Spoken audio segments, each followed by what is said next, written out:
M सागर रानी। MV सागर रानी सिर्फ एक मालवाहक जहाज नहीं था, यह भारत के समुद्री इंजीनियरिंग का एक प्रतीक था। चेन्नई के बंदरगाह से अपनी पहली समुद्री यात्रा पर निकलते हुए यह एक नया अध्याय लिख रहा था। यह जहाज भारत के सबसे उन्नत कार्गो जहाज़ों में से एक था, जिसमें नवीनतम navigation system, automated cargo handling और पर्यावरण अनुकूल इंजन लगे हुए थे। इसका विशाल आकार और चमचमाती धातु की संरचना सूरज की रोशनी में चमक रही थी, जैसे यह स्वयं समुद्र की लहरों से जन्मी हो। इसकी यात्रा चेन्नई से न्यूयॉर्क तक की थी, जिसका उद्देश्य भारतीय सामानों को विश्व बाजार तक पहुंचाना था। लेकिन इस पर सिर्फ माल नहीं था, बल्कि कुछ खास यात्री भी थे। आकाश सिन्हा, एक युवा और महत्वाकांक्षी उद्यमी, जहाज के सबसे आरामदायक केबिनों में से एक में ठहरा हुआ था। वह अपने ग्रीन टेक स्टार्टअप के लिए न्यूयॉर्क में फंडिंग की तलाश में था। उसके लैपटॉप पर उसके सपने तैर रहे थे, पर्यावरण अनुकूल ऊर्जा समाधान और स्मार्ट शहरों की परिकल्पनाएं।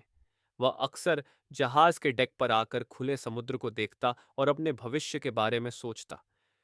जहाज का मुख्य इंजीनियर मोहन राव एक अनुभवी व्यक्ति था, जिसके हाथों में ग्रीस और तेल की गंध हमेशा रहती थी। वह दशकों से समुद्र में था और हर जहाज की रग रग से वाकिफ था। मोहन अपने परिवार के लिए बेहतर भविष्य बनाने का सपना देखता था। उसकी छोटी बेटी बीमार थी और उसे न्यूयॉर्क में बेहतर इलाज की उम्मीद थी। अक्सर इंजन रूम में ही रहता, जहाज की धड़कन को सुनते हुए और यह सुनिश्चित करते हुए कि सब कुछ सुचारू रूप से चले। एक और यात्री था, डॉ माया शर्मा, एक रहस्यमय वैज्ञानिक। वह जहाज पर एक विशेष लैब में रहती थी, जहां वह अपने शोध पर काम करती थी। कोई नहीं जानता था कि वह क्या कर रही थी, लेकिन उसके उपकरणों से अजीब सी आवाजें आती थीं और कभी-कभी उसके लैब से नीली रोशनी भी दिखाई देती थी। वह बहुत कम बात करती थी और हमेशा अपने शोध में डूबी रहती थी। उसके पास एक छोटा मजबूत सूटकेस था, जिसे वह कभी भी अपनी नजरों से दूर नहीं करती थी। जहाज पर कुछ अन्य यात्री भी थे, एक सेवानिवृत्त शिक्षक, एक युवा पत्रकार जो समुद्री यात्राओं पर रिपोर्टिंग कर रहा था, और एक भारतीय परिवार जो अमेरिका में एक नई शुरुआत की तलाश में था। हर किसी के अपने सपने, अपनी उम्मीदें और अपनी कहानियां थी। जहाज के कप्तान राजेश कुमार एक शांत और अनुभवी नाविक थे। उन्होंने कई तूफानों का सामना किया था और उन्हें समुद्र पर पूरा भरोसा था। वह अक्सर सुबह के समय डेक पर आते और दूर क्षितिज को देखते, जहां समुद्र और आकाश एक हो जाते थे। वह जानते थे कि यह यात्रा आसान नहीं होगी, लेकिन उन्हें अपने जहाज और अपनी टीम पर पूरा विश्वास था। एम पॉटवी सागर रानी अपनी यात्रा पर निकल पड़ा था और हर कोई एक सुरक्षित और सफल यात्रा की उम्मीद कर रहा था। अध्याय 2, समुद्र की अप्रत्याशित लहरें। एम्बॉल्च वी सागर रानी अपनी यात्रा के पहले कुछ दिनों में सुचारू रूप से आगे बढ़ रहा था। हिंद महासागर शांत था और सूरज की किरणें समुद्र पर नाच रही थीं। यात्री अपने अपने काम में व्यस्त थे, आकाश अपने बिजनेस प्लान पर काम कर रहा था, मोहन इंजन रूम में व्यस्त था, और डॉ माया अपनी लैब में रहस्यमय प्रयोगों में डूबी थी। लेकिन समुद्र अप्रत्याशित होता है। चौथे दिन की शाम को मौसम में अचानक बदलाव आने लगा। आकाश में काले बादल छाने लगे और हवा की गति बढ़ने लगी। कप्तान राजेश कुमार ने मौसम रिपोर्ट की जांच की। रिपोर्ट में एक असामान्य रूप से शक्तिशाली उष्णकटिबंधीय तूफान का संकेत था, जो अप्रत्याशित रूप से अपने रास्ते से भटक गया था और सीधे उनके मार्ग पर आ रहा था। ऐसा तूफान उन्होंने अपने पूरे समुद्री करियर में कभी नहीं देखा था। तैयार हो जाओ, कप्तान ने घोषणा की। हम एक बड़े तूफान में फंसने वाले हैं। सभी गैर आवश्यक कर्मियों को अपने केबिनों में रहने का निर्देश दें। जहाज को तूफान का सामना करने के लिए तैयार करें। जहाज का दल तुरंत हरकत में आ गया। सुरक्षा द्वार बंद कर दिए गए, सभी ढीली वस्तुओं को सुरक्षित किया गया और यात्रियों को अपने केबिनों में रहने के लिए कहा गया। आकाश ने अपनी खिड़की से देखा। समुद्र का रंग बदल गया था। अब वह गहरा और डरावना लग रहा था। लहरें विशाकाय दीवारों की तरह उठ रही थीं और जहाज के डेक पर टूट रही थी। हवा इतनी तेज थी कि बाहर खड़ा होना असंभव था। मोहन राव इंजन रूम में थे, यह सुनिश्चित करते हुए कि इंजन पूरी शक्ति से काम करें ताकि जहाज तूफान का सामना कर सके। उन्होंने देखा कि इंजन पर अत्यधिक दबाव पड़ रहा था, लेकिन वे अब भी काम कर रहे थे। डॉ माया अपनी लैब में अपने संवेदनशील उपकरणों को सुरक्षित कर रही थी। उसकी आंखें चिंता से भरी थीं। रात होते होते तूफान अपनी पूरी ताकत पर था। एम पॉट्स सागर रानी विशाल लहरों के बीच एक खिलौने की तरह उछल रहा था। हर लहर के साथ जहाज जोर से हिलता और अंदर का सामान इधर उधर गिर रहा था। जहाज के अंदर बैठे यात्री अपनी सांसें रोककर बैठे थे, प्रार्थना कर रहे थे कि यह तूफान जल्द ही खत्म हो जाए। अचानक एक भयानक झटका लगा। एक विशाल लहर जहाज के ऊपरी डेक पर टूट पड़ी, जिससे नियंत्रण कक्ष का एक हिस्सा क्षतिग्रस्त हो गया। बिजली चमक रही थी और जहाज के अंदर अंधेरा छा गया। सायरन की आवाज हवा में गूंजने लगी, जो तूफान की दहाड़ में खोसी गई। यह केवल शुरुआत थी। समुद्र अपनी पूरी शक्ति दिखा रहा था और एम बॉटवी, सागर रानी, उसके सामने बहुत छोटा लग रहा था। अध्याय 3। इंजन का विफल होना। रात भर तूफान एम पॉटवी सागर रानी को अपनी चपेट में लेता रहा। जहाज के कप्तान राजेश कुमार नियंत्रण कक्ष में अपनी टीम के साथ डटे हुए थे। जहाज को नियंत्रित करने की पूरी कोशिश कर रहे थे, लेकिन तूफान इतना भीषण था कि जहाज लगातार अपना संतुलन खो रहा था। सुबह के शुरुआती घंटों में एक और भयानक झटका लगा। इस बार यह झटका जहाज के मुख्य इंजन कक्ष से आया था। इंजन अचानक शांत हो गए। उनकी गर्जना अब नहीं सुनाई दे रही थी। जहाज एक विशाल निष्क्रिय धातु के टुकड़े की तरह समुद्र में तैरने लगा, लहरों के साथ साथ झूलते हुए। इंजन फेल हो गए हैं, मोहन राव ने रेडियो पर चिल्लाया। उनकी आवाज में घबराहट थी। वह और उनकी टीम इंजन को फिर से चालू करने की पूरी कोशिश कर रहे थे, लेकिन इंजन कक्ष में पानी भर रहा था और बिजली का सर्किट पूरी तरह से क्षतिग्रस्त हो गया था। पानी भर रहा है, हम कंट्रोल खो रहे हैं। कप्तान राजेश कुमार को यह सुनकर गहरा सदमा लगा। इंजन फेल होना एक भयानक विपत्ति थी। इसका मतलब था कि जहाज अब पूरी तरह से समुद्र के रहमोकरम पर था। क्षति का आकलन करो, पंप चालू करो, उन्होंने आदेश दिया, लेकिन उन्हें पता था कि स्थिति गंभीर थी। जहाज में सवार यात्रियों को तुरंत इंजन के शांत होने का एहसास हो गया। पहले तो यह एक राहत जैसा लगा, क्योंकि इंजन की गर्जना और कंपन रुक गया था, लेकिन जल्द ही उन्हें समझ में आया कि इसका मतलब क्या था। जहाज अब पूरी तरह से शक्तिहीन था। बिजली कट गई थी और केवल आपातकालीन लाइटें ही जल रही थीं, जिससे जहाज के अंदर एक डरावना माहौल बन गया था। आकाश अपने केबिन से बाहर निकला।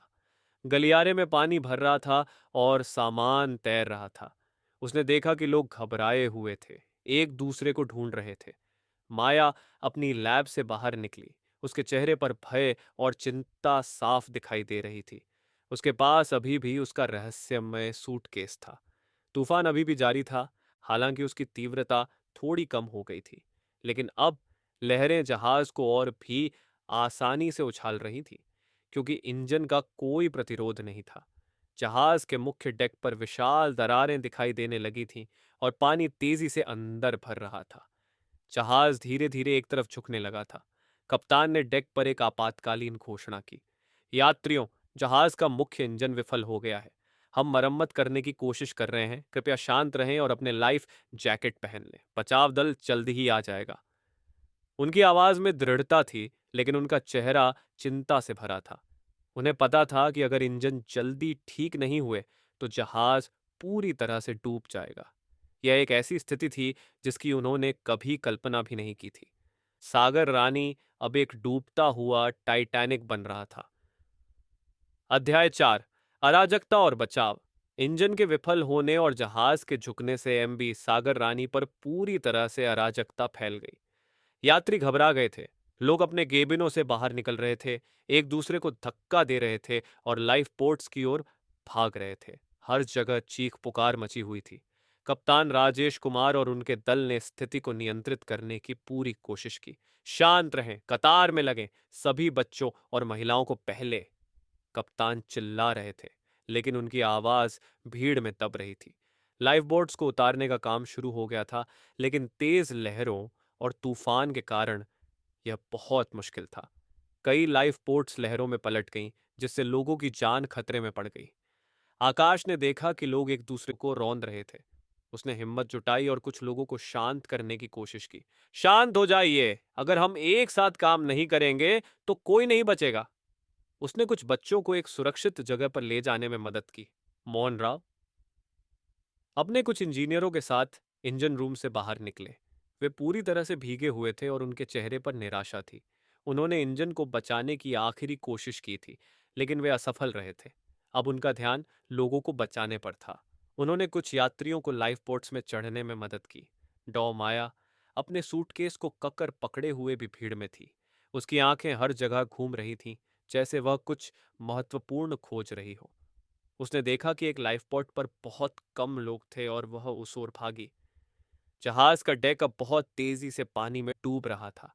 विशाल लहरें जहाज के ऊपर से गुजर रही थीं और कुछ लोग समुद्र में गिर रहे थे। यह एक दिल दहला देने वाला दृश्य था। जहाज का ढांचा चरमरा रहा था और धातु के टूटने की आवाजें साफ सुनाई दे रही थी। कप्तान राजेश कुमार सबसे आखिर में जहाज छोड़ने वाले थे। उन्होंने यह सुनिश्चित करने की पूरी कोशिश की कि सभी यात्रियों को बचाया जा सके। उन्होंने देखा कि कुछ लाइफ बोट्स सफलतापूर्वक समुद्र में उतर गई थीं और वे दूर तैर रही थीं। लेकिन उन्होंने यह भी देखा कि कई लोग अभी भी जहाज पर फंसे हुए थे या समुद्र में गिर गए थे। आखिरकार एक आखिरी लाइफ बोट बची थी। कप्तान ने कुछ बचे हुए दल के सदस्यों और यात्रियों को उसमें चढ़ने का आदेश दिया। खुद कप्तान राजेश कुमार ने आखिरी छलांग लगाई जैसे ही जहाज का मुख्य डेक पानी में समा गया। एमवीएस सागर रानी अब एक विशाल कब्र बन रहा था। वह धीरे धीरे समुद्र की गहराई में समाता जा रहा था, अपने साथ कई सपने और उम्मीदें लेकर। बचे हुए लोग अब खुले समुद्र में थे, एक छोटी सी लाइफ बोट में एक अनिश्चित भविष्य की ओर बढ़ते हुए। अध्याय 5। बचे हुए लोग। एमवी सागर रानी के डूबने के बाद जो कुछ भी बचा था, वह था एक विशाल खाली समुद्र और कुछ छोटी अकेली लाइफ बोट्स। जिन लाइफ बोट्स में यात्री सवार थे, वे एक दूसरे से काफी दूर बिखर गई थीं। तूफान और लहरों ने उन्हें अलग कर दिया था। हमारी लाइफ बोट में कुल 15 लोग थे। मैं, आकाश सिन्हा, मेरे साथ मोहन राव और डॉ माया शर्मा भी थे। इसके अलावा एक सेवानिवृत्त शिक्षक प्रोफेसर दीक्षित, एक युवा पत्रकार स्नेहा और एक भारतीय परिवार जिसमें पति पत्नी और उनके 2 छोटे बच्चे शामिल थे। कुछ अन्य यात्री और दल के सदस्य भी थे, जिनके नाम मैं अभी नहीं जानता था, लेकिन जिनके चेहरे पर भय और अनिश्चितता साफ दिखाई दे रही थी। तूफान अब काफी हद तक शांत हो गया था, लेकिन समुद्र अभी भी अशांत था। हमारी लाइफ बोट लहरों के बीच एक छोटे से अखरोट के छिलके की तरह उछल रही थी। सूरज निकल चुका था, लेकिन उसकी किरणें हमें कोई गर्मी नहीं दे रही थी, केवल हमारी निराशा को उजागर कर रही थी। हर कोई सदमे में था। कुछ लोग रो रहे थे, कुछ चुपचाप बैठे थे और कुछ बस दूर क्षितिज को देख रहे थे, जहां उनके सपने और उम्मीदें डूब गई थीं। हमने अपने आसपास देखा, लेकिन एमवी सागर रानी का कोई निशान नहीं था। वह पूरी तरह से समुद्र में समा गया था।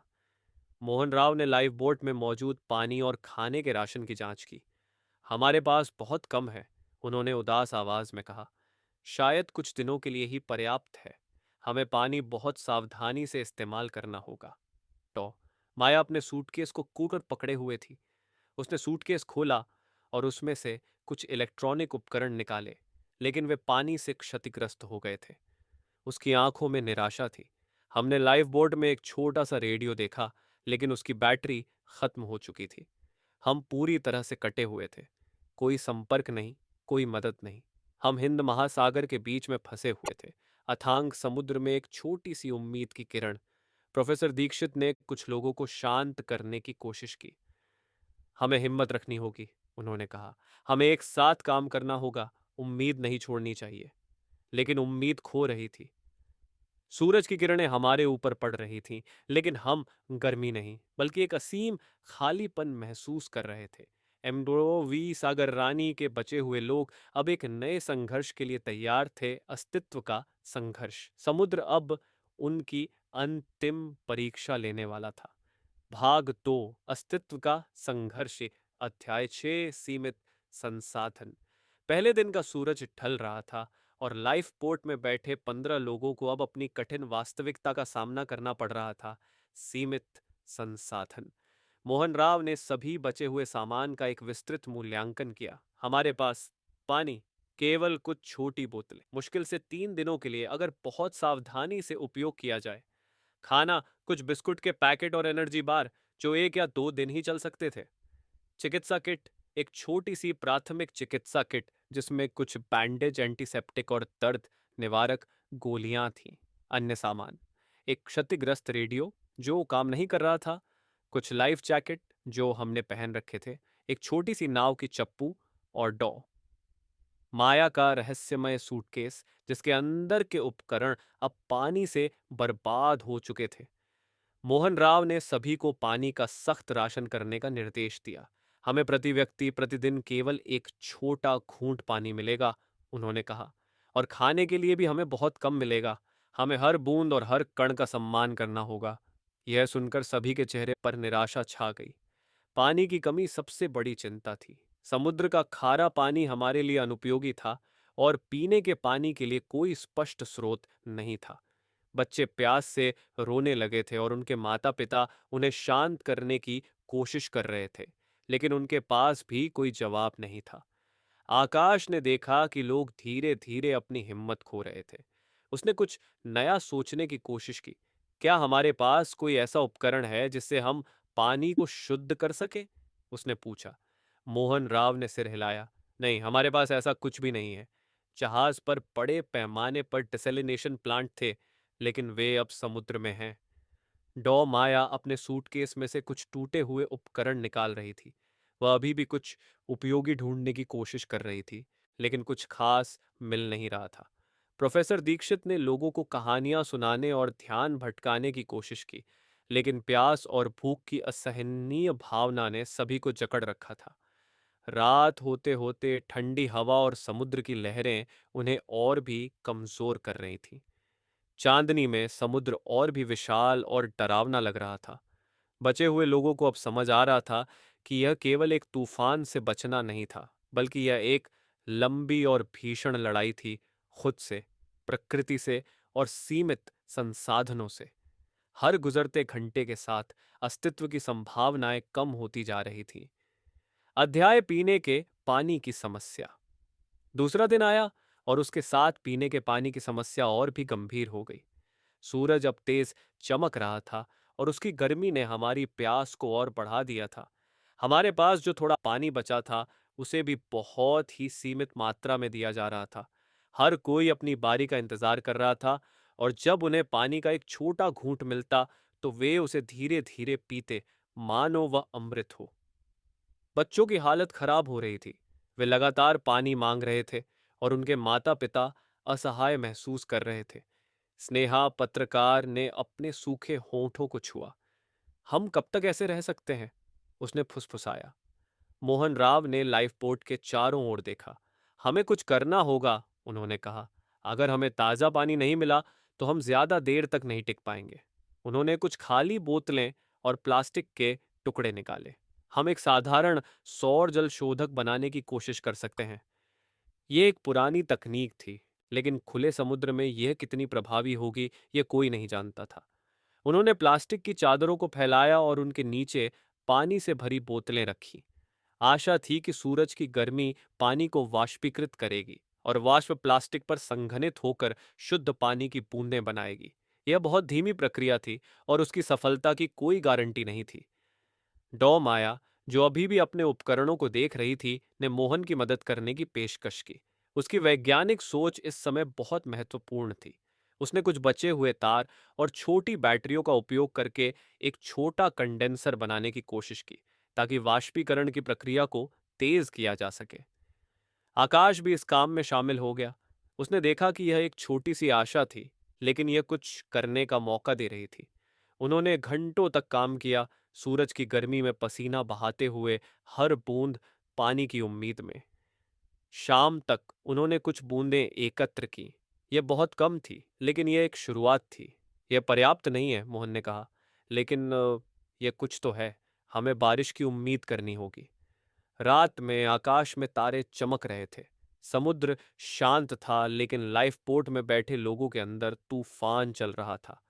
प्यास ने उन्हें जकड़ रखा था और वे हर पल पानी की कल्पना कर रहे थे। हर गुजरते घंटे के साथ पानी की कमी और भी भयानक होती जा रही थी। अब उनका अस्तित्व पूरी तरह से प्रकृति की दया पर निर्भर था। क्या बारिश आएगी या वे धीरे धीरे प्यास से मर जाएंगे? अध्याय 8। भुखमरी का डर। पानी की समस्या के साथ साथ तीसरा दिन भुखमरी का डर भी लेकर आया। हमारे पास जो थोड़ा खाना बचा था वह भी खत्म हो चुका था।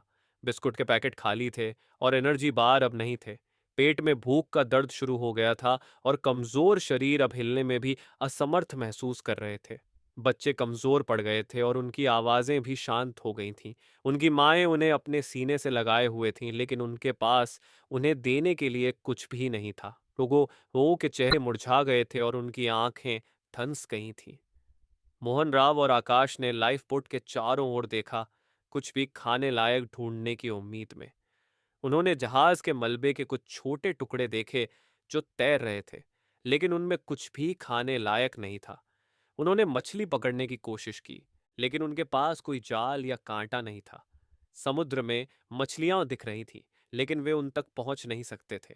डॉ माया ने अपने सूटकेस में कुछ सूखे मेवों के छोटे पैकेट ढूंढने की कोशिश की, लेकिन उन्हें कुछ नहीं मिला। हमारे पास कुछ नहीं है, उसने उदास आवाज में कहा। हमें कुछ और ढूंढना होगा। या उसने अपना वाक्य पूरा नहीं किया, लेकिन हर कोई समझ गया था कि वह क्या कहना चाहती थी। प्रोफेसर दीक्षित, जो आमतौर पर बहुत सकारात्मक रहते थे, भी चुप थे। भूख की पीड़ा ने उन्हें भी कमजोर कर दिया था। लाइफ बोट में एक भारी सन्नाटा था, जिसे केवल लहरों की आवाज और कभी कभी किसी की गहरी सांस ही तोड़ती थी। सूर्य की गर्मी ने उनकी ऊर्जा को और भी कम कर दिया था। हर कोई अपनी पिछली जिंदगी के बारे में सोच रहा था, जब खाना और पानी इतनी आसानी से उपलब्ध था। वे सोचते थे कि उन्होंने उन सुखों को कभी महत्व नहीं दिया था। रात में तारों से भरा आकाश उन्हें और भी अकेला महसूस करा रहा था। वे विशाल समुद्र के बीच में फंसे हुए थे, जहां कोई भोजन नहीं था, कोई मदद नहीं थी। भूख और प्यास एक साथ उन्हें जकड़ रही थी, और हर गुजरते पल के साथ उनकी हिम्मत जवाब दे रही थी। अब उनके पास केवल एक ही आशा थी, क्या कोई जहाज उन्हें ढूंढ पाएगा, या वे धीरे धीरे इस विशाल समुद्र में खो जाएंगे। अध्याय 9। जहाज का और अधिक टूटना। भुखमरी और प्यास के बीच चौथे दिन एक नई और भयानक चुनौती सामने आई। एमवी सागर रानी के मलबे से निकलने के बाद लाइफबोट में कुछ छोटी दरारें दिखाई देने लगी थीं। पहले तो वे छोटी थीं, लेकिन समय के साथ वे बड़ी होती जा रही थीं। समुद्र का पानी धीरे धीरे लाइफबोट में रिस रहा था। मोहन राव ने तुरंत दरारों की जांच की। यह ठीक नहीं है, उन्होंने कहा। पानी भर रहा है, हमें इसे बंद करना होगा या हम भी डूब जाएंगे। उनके पास मरम्मत के लिए बहुत कम उपकरण थे, कुछ रस्सियां और प्लास्टिक के टुकड़े जो उन्होंने तूफान से पहले बचाए थे। आकाश और कुछ अन्य पुरुषों ने मोहन की मदद की। वे पानी को बाहर निकालने की कोशिश कर रहे थे, जबकि मोहन दरारों को बंद करने की कोशिश कर रहा था। उन्होंने अपने कपड़े और प्लास्टिक के टुकड़े का उपयोग करके दरारों को अस्थायी रूप से बंद करने की कोशिश की, लेकिन पानी फिर भी रिसता रहा। डॉ माया ने देखा कि पानी भरने से लाइफ पोर्ट का संतुलन बिगड़ रहा था। हमें अतिरिक्त वजन को बाहर निकालना होगा, उसने कहा। इससे लाइफ पोर्ट हल्की होगी और उस पर दबाव कम पड़ेगा। यह एक मुश्किल निर्णय था। उनके पास वैसे भी कुछ खास नहीं था। उन्होंने कुछ खाली बोतलें, टूटे हुए उपकरण और कुछ गैर आवश्यक सामान समुद्र में फेंक दिया। यह एक भावनात्मक क्षण था, क्योंकि हर छोटा टुकड़ा उनकी पिछली जिंदगी का हिस्सा था, लेकिन अब वे अस्तित्व के लिए लड़ रहे थे। बच्चों को भी डर लग रहा था। वे देख रहे थे कि पानी उनकी लाइफ बोट में भर रहा था और उन्हें लग रहा था कि वे भी डूबने वाले हैं। उनकी माएं उन्हें हिम्मत देने की कोशिश कर रही थीं, लेकिन उनके अपने चेहरे पर भी डर साफ दिखाई दे रहा था। रात में पानी भरने की आवाज और भी तेज सुनाई दे रही थी। लाइफ बोट अब और भी धीमी गति से चल रही थी, क्योंकि वह पानी से भारी हो गई थी। हर लहर के साथ पानी अंदर आता और उन्हें उसे बाहर निकालना पड़ता। यह एक अंतहीन काम जैसा लग रहा था। प्रोफेसर दीक्षित ने कहा, हमें एक और तूफान नहीं चाहिए। अगर ऐसा हुआ तो हम नहीं बचेंगे। उनकी बात सही थी। लाइफ बोट अब बहुत कमजोर हो गई थी और एक और बड़ा तूफान उसे पूरी तरह से तोड़ सकता था। बचे हुए लोगों को अब समझ आ रहा था कि वे केवल भूख और प्यास से नहीं लड़ रहे थे, बल्कि वे खुद अपनी लाइफ बोट के डूबने से भी लड़ रहे थे। हर गुजरते घंटे के साथ उनकी स्थिति और भी निराशाजनक होती जा रही थी। अध्याय 10। आशा की किरण। जब सब कुछ खोया हुआ लग रहा था, तब 5वें दिन सुबह एक छोटी सी आशा की किरण दिखाई दी। आकाश में काले बादल छाए हुए थे, लेकिन इस बार यह तूफान का संकेत नहीं था, बल्कि बारिश का संकेत था। मोहन राव ने आकाश की ओर देखा। डॉक्टर, बारिश आने वाली है। उनकी आवाज में हल्की सी खुशी थी। सभी ने ऊपर देखा। कुछ ही देर में बारिश की पहली बूंदें गिरनी शुरू हो गईं। यह कोई सामान्य बारिश नहीं थी, यह जीवन की बारिश थी। लोगों ने अपनी मुट्ठियां फैलाईं, अपने मुंह खोले और हर बूंद को इकट्ठा करने की कोशिश की। उन्होंने अपने कपड़े फैलाए, खाली बोतलें और कोई भी बर्तन जो उनके पास था, उसे बाहर निकाला। लाइफ बोट का फर्श धीरे धीरे ताजे पानी से भर गया। बच्चों ने खुशी से चिल्लाना शुरू कर दिया। उनके माता पिता उन्हें पानी पिला रहे थे और उनके चेहरे पर मुस्कान वापस आ रही थी। प्यास की भयानक पीड़ा दूर हो रही थी। यह एक चमत्कार जैसा था। हमें इसे इकट्ठा करना होगा, डॉक्टर माया ने कहा। उसने मोहन राव और आकाश की मदद से प्लास्टिक की चादरों को फैलाया और पानी को इकट्ठा करने के लिए एक छोटा सा चैनल बनाया। उन्होंने कई बोतलें और जो भी पात्र उनके पास थे, उन्हें भर दिया। यह पानी उन्हें कुछ दिनों तक बचा सकता था। बारिश कुछ घंटों तक जारी रही, जिससे उन्हें पर्याप्त पानी मिल गया। जब बारिश रुकी तो सूरज फिर से निकल आया, लेकिन इस बार उसकी किरणें उन्हें आशा और राहत दे रही थी। लेकिन पानी ही एकमात्र समस्या नहीं थी। अभी भी भूख का दर्द था और लाइफ बोट अभी भी धीरे धीरे पानी से भर रही थी। मोहन राव ने कहा, यह हमें कुछ समय देगा, लेकिन हमें अभी भी एक जहाज ढूंढना होगा। अचानक क्षितिज पर आकाश को एक छोटा सा बिंदु दिखाई दिया। पहले तो उसे लगा कि यह सिर्फ एक सपना है या उसकी आंखों का भ्रम, लेकिन जब उसने ध्यान से देखा तो वह बिंदु हिल रहा था। वहां कुछ है, उसने चिल्लाया, वहां क्षितिज पर कुछ है। सभी ने उस दिशा में देखा। वह एक छोटा सा बिंदु था, लेकिन वह धीरे धीरे बड़ा हो रहा था। यह एक जहाज था, एक विशाल जहाज जो उनकी ओर आ रहा था। लाइफ बोट में खुशी की लहर दौड़ गई। लोग खुशी से रोने लगे, एक दूसरे को गले लगाने लगे। वे चिल्लाने लगे, अपनी आखिरी ऊर्जा का उपयोग करके जहाज का ध्यान अपनी ओर खींचने की कोशिश करने लगे। ये एक चमत्कार था। वे बच गए थे। आशा की किरण अब एक उज्जवल प्रकाश में बदल गई थी। लेकिन यह कौन सा जहाज था? क्या यह एक बचाव दल था या कोई और ही रहस्य था? यह जानने के लिए उन्हें इंतजार करना होगा। भाग 3। रहस्य और निर्णय। अध्याय 11। रहस्यमय यात्री। क्षितिज पर दिखाई देने वाला जहाज धीरे धीरे बड़ा हो रहा था। हमारी लाइफ बोट में बैठे सभी लोगों की आंखें उस पर टिकी हुई थी। ये एक विशाल टग बोट था, जिसका नाम समुद्र रक्षक था। वह सामान्य मालवाहक जहाजों जैसा नहीं लग रहा था। उसकी संरचना मजबूत और औद्योगिक थी, जैसे वह किसी विशेष उद्देश्य के लिए बनाया गया हो। जब समुद्र रक्षक हमारी लाइफ बोट के पास आया तो एक मजबूत रस्सी फेंकी गई। हम सभी को धीरे धीरे जहाज पर खींच लिया गया। जहाज का दल छोटा था और उनके चेहरे गंभीर थे। उन्होंने हमें शांत रहने का इशारा किया, लेकिन कोई बात नहीं की। समुद्र रक्षक का कप्तान कैप्टन विक्रम एक लंबा, शांत और रहस्यमय व्यक्ति था। उसकी आंखें गहरी थीं और उसकी चाल में एक अजीब सी दृढ़ता थी। उसने हमें कोई गर्मजोशी से स्वागत नहीं किया, बस हमें एक मेडिकल बे में ले जाने का निर्देश दिया, जहां हमारे घावों का इलाज किया गया और हमें थोड़ा पानी और सूप दिया गया। हमने पूछा कि वे कौन थे और वे कहाँ जा रहे थे, लेकिन कैप्टन विक्रम ने सीधे जवाब नहीं दिया। हम समुद्र में काम करते हैं, उसने कहा, और हम इस समय एक बहुत ही महत्वपूर्ण मिशन पर हैं। उसकी बातों में एक अजीब सा रहस्य था। डॉ माया ने कैप्टन विक्रम पर ध्यान से देखा। उसके चेहरे पर एक अजीब सी पहचान झलक थी। क्या आप जानते हैं कि वह कौन है, डॉक्टर? मैंने उससे पूछा। उसने सिर हिलाया। मुझे ऐसा लग रहा है कि मैंने उसे कहीं देखा है, लेकिन मुझे याद नहीं आ रहा है। कैप्टन विक्रम के साथ एक और रहस्यमय व्यक्ति था, जो कभी भी दिखाई नहीं देता था, लेकिन उसकी आवाज कभी कभी जहाज के इंटरकॉम पर सुनाई देती थी। वह समुद्र रक्षक का असली मालिक या मास्टरमाइंड लग रहा था, लेकिन वह खुद को रहस्य में रखता था। रात में जब हम जहाज के डेक पर थे, मैंने देखा कि समुद्र रक्षक कोई सामान्य मार्ग पर नहीं चल रहा था। वह मुख्य शिपिंग लेन से दूर गहरे समुद्र में जा रहा था। मुझे लगा कि यह केवल एक बचाव अभियान नहीं था, बल्कि इसके पीछे कुछ और भी था। मोहन राव भी चिंतित थे। ये जहाज अजीब है, उन्होंने फुसफुसाया। मुझे लगता है कि वे हमें कहीं और ले जा रहे हैं। हमारी लाइफ बोट से बचाव केवल एक शुरुआत थी। हम अब एक नए रहस्य में फंस गए थे, एक ऐसे जहाज पर जो हमें कहीं और ले जा रहा था और जिसके कप्तान की आंखों में एक अनकही कहानी थी। हम कैदी नहीं थे, लेकिन हम स्वतंत्र भी नहीं थे। अध्याय 12। एक गुप्त एजेंडा।